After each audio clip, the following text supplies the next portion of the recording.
Can a life-changing event reshape your career path? Today, we're talking with Ellen Chen about her journey from a high-demand job to a new chapter in her life. She shares her experience as being an immigrant, balancing career and family, and the impact of her father's illness. She tells us, if I can't call my dad, why am I doing all this? The reflection led Ellen to reassess her priorities, to take time for self-discovery, something few of us have that opportunity to do, and yet all of us should be doing. Hear more about Ellen's life-changing decision and how she is continuing to navigate her career. When you subscribe to our show, you help us grow. Someone you know may need to hear this story, so please share with your family and friends. And consider supporting our mission. Your donation can help save the life of an uninsured woman. Let's talk about your breast. A different kind of podcast presented to you by The Rose, a breast center of excellence and a Texas treasure. You're going to hear frank discussions about tough topics, and you're going to learn why knowing about your breast could save your life. Thank you so much for being with us today, Ellen. And I'd love for you to just start us off by telling us a little bit about you, your background, and then we're going to get into where you are in life right now. Okay. I'll try to keep it brief. Okay. I always start off with I'm an immigrant. I arrived to the United States at 5 years old, moved to a small town outside of Dallas-Fort Worth, where there were not anybody else who looked like me back in the 70s, where the only person who looked like me was Connie Chun. So I was always getting being told I look just like Connie Chun, and I'm like, I look nothing like Connie Chun. But at the time, right, she was the only other Asian. So grew up in a small town, went to school at UT, studied programming, and ended up, when I graduated from college, moved into a role where I was doing COBOL programming, and most people now need to Google what COBOL is. It's a really old programming language. Yes. Learned pretty early on that I was a crap programmer. Not a very good programmer, but I was good at talking to people. So they would always send me in between the client, kind of the users, and the programmers. And that actually has become a theme in my career, is that kind of being able to translate languages and kind of getting out there and talking to people. Mm-hmm. So that's really kind of the first 30, 40 years of my career. I'm married, 3 kids. They're pretty grown up now. But when we had our first child, my husband decided to stay home. I say he drew the shorter straw. I was in the middle of my career, really enjoying it. Mm-hmm. I would say probably for a good 30 years of my career, I was climbing the ladder, not knowing I was climbing the ladder. I was just very mentally curious and would always raise my hand to do things. And then the company or the boss I worked for realized I was already doing that next job and would then give me the title that went with it. So I've fallen into a lot of really interesting careers. Got me to become the head of HR for a large oilfield services company that was about $5 billion in revenue, over 80 countries, 50,000 plus employees. Wow. I very much suffered from the imposter syndrome. So share with our listeners. I was going to say, I'm a quote person. Yeah. So first of all, imposter syndrome is how you feel when you get into something, a position, a role, a project, and you're hoping nobody will figure out you don't know what you're doing. Usually it also means you're afraid to tell anybody because you're hoping nobody will figure out you're an imposter. Right. And I read this quote not too long ago. It was actually a British comedian. I think his name was Jay Carr. And he said, you should always feel the imposter syndrome every 18 months. Really? It's because you're pushing yourself Oh, to right. do something that you've never done before, which is why you normally feel like an imposter, because I've never done this before. I hope nobody will figure out that I've never done this before. Right. And when I look back into my career, I'm 52 years old now. So I've had a full life, a full career. But when I look back, I realized that about every 18 to 24 months, sometimes shorter, I was always feeling that imposter syndrome, but too afraid to tell anybody and not wanting anybody to find out. And it wasn't really till 6 months ago I realized when I was listening to this comedian, like, oh, wait a second, that was good Yes. to feel like that. And so now when I tell people, especially younger folks starting their career, I'm like, you want to be pushing yourself to doing something new. And I say that quote to say that it's okay to feel like an imposter. Right. It's okay to push yourself to do something that you've never done. Just know when you need help. The analogy I like to use is if you think about a boat, okay, if you poke holes in the boat, usually there's a line on the boat that if you poke a hole below the water line, what will happen? Your boat will sink. Right. If you poke a hole above the water line, your boat will not sink. Know where your water line is. If you're doing something new, make sure you know where the water line of that project is, and don't poke a hole below the water line where you're going to sink the project. It's okay to take some risks and some chances above the water line, but if you get into a situation where you're not sure, go seek help. Go ask somebody, right? Yes. But don't let that fear of not knowing everything stop you from trying. And you know, Ellen, women feel that a lot more than men. I mean, some of the studies have shown that.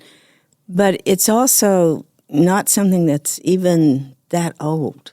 You know, we didn't hear that expression 20 years ago. We didn't know what it was.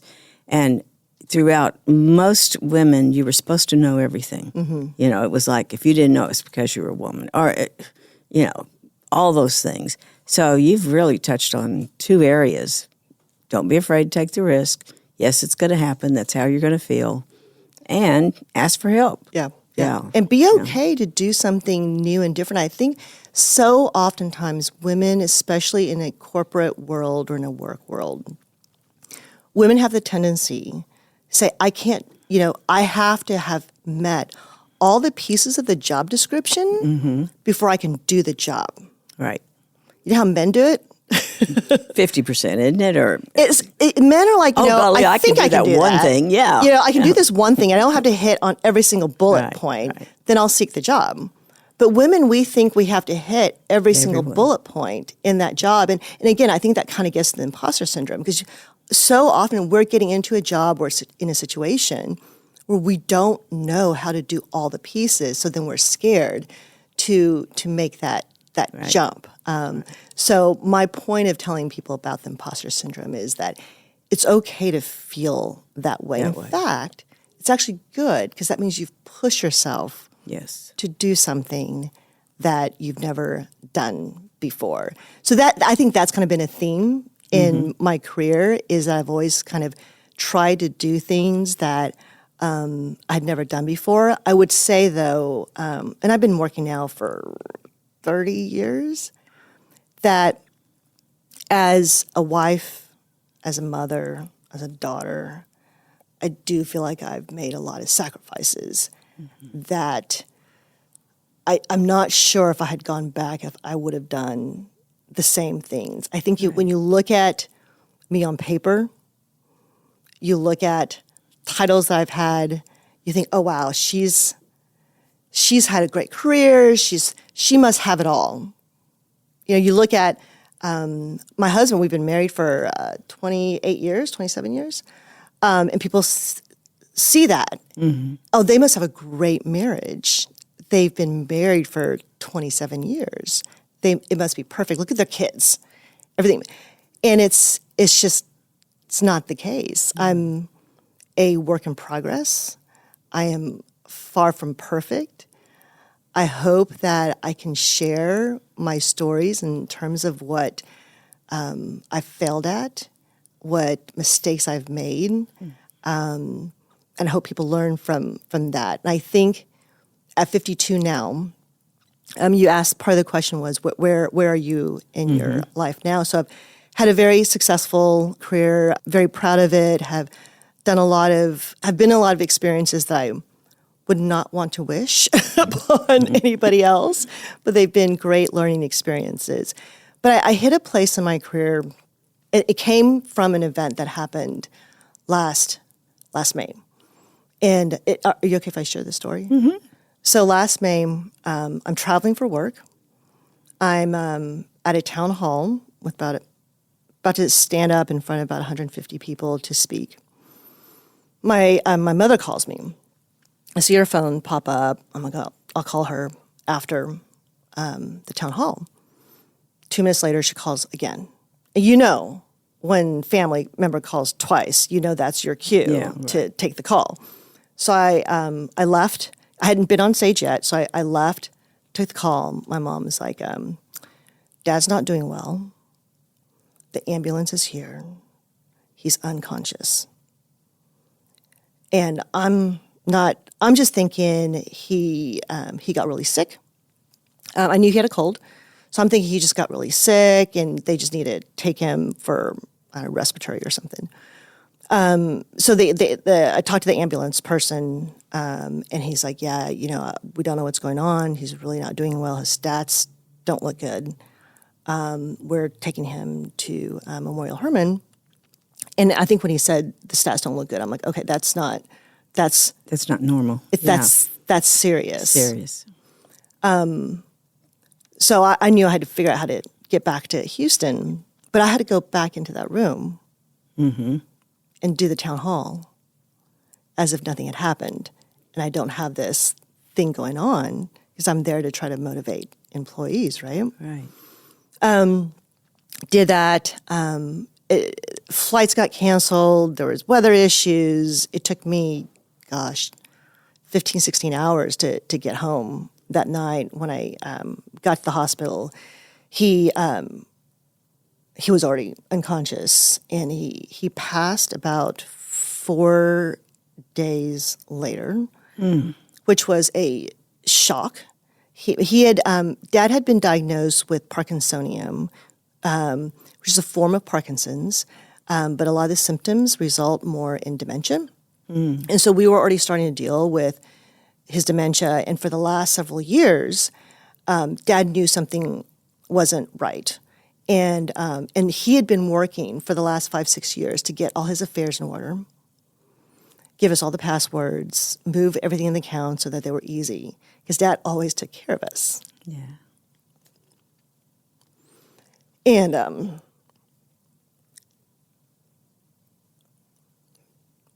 Dad is my hero. So about 3 years ago, we had moved my mom and dad down to Houston so I could help take care of the affairs. So I'm grateful that for those last 2 years, I got to see him every week, and I got to take care of things. I'm a daddy's girl, and I've always strived to make him proud. So when he passed in May, it really took me aback. And I think my first thought was, who am I going to call? Oh, yeah. When, I get the promotion or success, who am I going to call? And it also made me think, if I can't call my dad, what am I doing all this for? And my dad had always told me, my dad had, I have a lot of qualities of my dad. He could have become CEO of a company if he wanted to. My dad learned very early on. He had started a business when he was in his mid-20s, and I think just the trials and tribulations of starting that business he saw, it took him away from his family. Part of the reason why we moved to the States, he wanted to restart things. My dad always had a focus on his family, and he always had a focus on God. And he kept those two things at his forefront always, my dad saw that as I was moving in my career, and what he saw was Ellen's not prioritizing things. Oh, did y'all have that conversation? You know, it would come out in little things. You know, he would say, Ellen, proud of you for that title. Don't forget about your family. Don't forget about your kids. And so he didn't ever tell me not to do it. I think he could relate so much to me that he knew what I was thinking. So I think when he passed, his words just came back. And I remember thinking, and I was really busy at work. We had just had 4 acquisitions. I was working for 2 different companies. I was probably working 60, 80 hours a week. And I realized that I really hadn't taken the time to grieve for him. So I felt like I wasn't honoring him. His words came back to me. And I'm thinking, okay, I've had a successful career. The money's decent. We live a very comfortable lifestyle. But I'm not honoring him. And I'm not happy. I wasn't happy in my job. I didn't feel cared for. The people at my work never even knew my best friend had passed that August. Dad passed in May. She passed in August. I didn't feel, it just wasn't the right culture I felt to bring that stuff into the workplace. And so I knew that maybe this wasn't the right place for me, and I wasn't honoring my dad, and I wasn't sure what I wanted to do next, and that was super scary.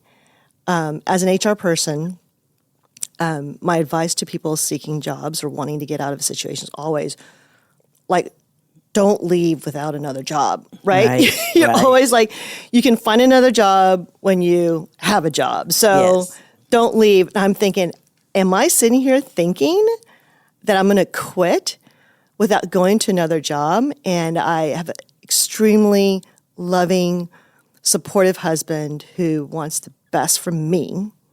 He wants the best for just me. And so we started talking about it, and we started looking at our finances and kids' college tuitions and all of that. And he said, Ellen, we can do it. If you need to quit, I see the toll it's taking on you. We will be fine. And so I quit in February of 2024 without a job. I put together a plan because I'm that person. Yes, of course, I know you would. I put together a plan. And it was going to be 3 stages, 90 days each. I had a project plan for this, Dorothy. This is my plan to fix myself. It never goes quite according to plan. No. But my first 3 months, I called it Creating Silence.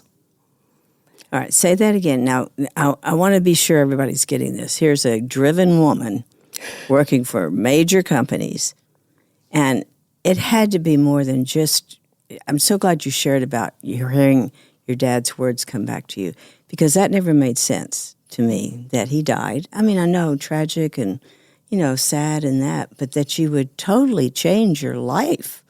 I mean, you made a decision not to work. That so unlike the woman that we thought we were looking at. Yeah. Yeah. So now say that again about your first phase was? Creating silence. Okay. Describe that. So I knew enough about myself that I am very driven. I'm very action-oriented. I love people and meeting people, so I'm a gifted networker because of that. Because this happened to me one other time in my career when I had left Weatherford. We were okay if I took 2 years off. That lasted about 6 weeks. Oh. So I had that experience. Right. I was supposed to rest, and I did not. And I remember my dad, even at the time, saying, Ellen, it's okay to just take some time for yourself. So and that's why I needed to put together a plan, and I needed to really think through what was I going to do. So creating silence meant that I wasn't going to take recruiter phone calls. I wasn't going to network. I was only going to connect with my family, my close friends, and I was going to read.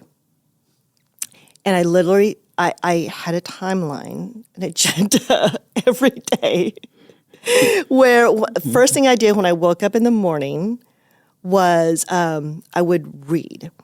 And I always had two books going on. I would read kind of a self-help kind of development book, and I would just read something fun for myself. So in the morning when your mind is the brightest, I wanted to read kind of the self-help book, because then that would, I'd be thinking about it all day, right? So I was going to do that for an hour every morning. Then I was get my coffee, get ready, see my daughter off to school. Then in the afternoon, I spent another hour reading something fun. This was like part of my plan. So for 3 months, I was so proud of myself, Dorothy. My friends were shocked. I really didn't network. Wow. Talk about going cold turkey. I did. Yes. I kept myself super busy, though, which that was the part of me I knew I needed to fulfill. So I visited friends. I spent a lot of time at our lake house. I started hanging out with my daughter, who was a junior at the time, and I started meeting her friends' moms, whom I'd never been able to hang out with before because they were like stay-at-home moms, or they were doing stuff during the day where I wasn't available. And I didn't realize how pleased it was. Part of me also trying to reconnect with my kids and to build bridges. My kids actually saw me project managing, spending time with them, which meant that I was actively trying to be a part of their life, which they'd never seen me really prioritize that before. So they felt even more important. It's a work in progress. But that's such a great story. It's a start. I mean, you think you've lost him at 16, 17, and actually you doing that, you had that opportunity to reconnect. Yeah. Dorothy, I don't think I shared this with you. Remember when we were on the panel, and I shared that story about I was traveling, and my youngest daughter called to just talk to me, right? When I got off the stage and I was heading out, this lady comes up to me. I don't know who she is. I still don't know who she is. And she had a piece of paper. And she gave me that piece of paper. And she said, "Ellen, when you said that, I want you to know that I was praying for you." And this verse came to mind. And she wrote this on this piece of paper, and she gave me the paper. I waited until I got in my car to open up it was a verse. And I don't have the verse exactly memorized, but the verse was, when the locusts are in the desert, God will restore that time. And the verse was basically, when you've had times of dryness in your life, God will restore it. Oh, that's beautiful. I still don't know who she is. Well, you didn't have to know that part. And she just, heard that, took the time to write that down for me and to pray for me. She doesn't know me. That was, and I share that story now a lot because I didn't fully appreciate the importance of telling my story, the good, the bad, the ugly, and how it could not only touch other people, but how it comes back and feeds me. Because her doing that for me gave me the reassurance that, Ellen, be patient. Things will not change overnight. Keep trying. You're not at this alone. You have your friends, but you have a higher being who's looking out for you. And I needed that. Oh, yeah. And it was so touching. So that was my creating silence period, that 3 months of just being silent, being quiet, listening to myself. I did some activities to try to figure out who I am at 52. And because I knew the next phase was a time of trying to figure out who I am and what kind of career do I want next. I think also when you're at the stage of being in your 50s, and then certainly my dad's passing, he was 76. And so, of course, in your mind, you're like, okay, I've got 24 years left. And what am I going to do with those 24 years? And I knew that in my past, this is a part of me I hate. I hate that I like the titles. I hate that I like to drive expensive cars. I hate that I like shopping and buying clothes. Like, I don't like that about myself because I don't want that to be what's important in life. And so I really started thinking about how do I look at this next phase without the titles, without the brand name of the company. Like Ellen, you want to leave the world a better place. You've had these experiences that you could share. What are you going to do? So that was going to be my next 3 months of starting to reconnect with people. And I called it my reconnect phase, where I would then start kind of networking again and start seeking out what are the different options for jobs out there. So I started that phase. Dorothy, at the beginning of that next 90 days, like day 2, wonderful lady who's here called me and said, Ellen, would you be open to talking to this company? They're thinking about hiring an HR person. They're private equity. I know you're not looking for a full-time job, but maybe you can just help answer their questions. Oh, yeah, sure. I'd love to do that. I love meeting new people. So I went to that meeting. At the end of that meeting, they're like, Ellen, we want you to work for us. And I said, thank you. I'm not ready to go back. And they're like, well, why don't you consider doing a consulting project with us? I'm like, oh, well, that might be interesting. Let me take some stuff away and come back to you. That was literally like week 1 of that next 90 days. Then I got a call from an old friend whom I've known in the industry for about 15 years, and he's a new head of HR for a sizable company. And I could tell he was trying to call to recruit me, and I wasn't really ready to go back full time. So he said, why don't you come and consult with me? And I'm like, wait a second, that's 2 in 1 week. Then I got another call from a cousin who said, hey, Ellen, I know you're not working right now. One of my good friends is a CEO at this company he just joined, and he's got a lot of HR questions. Could you talk to him? I said, sure. So I go meet with him, talk to him. At the end of that, he's like, I could really use your help. Would you consult? So these 3 things came about within like a 2-week period. And so I use this quote. I felt God wasn't just opening a door for me. I felt like God was kicking me through the door. Wow. It was, you always say, like, crack the door open, God opened this door for me. Right. This was not just God opening the door. He was literally kicking me like, don't be stupid, Ellen. This is what I want you to do.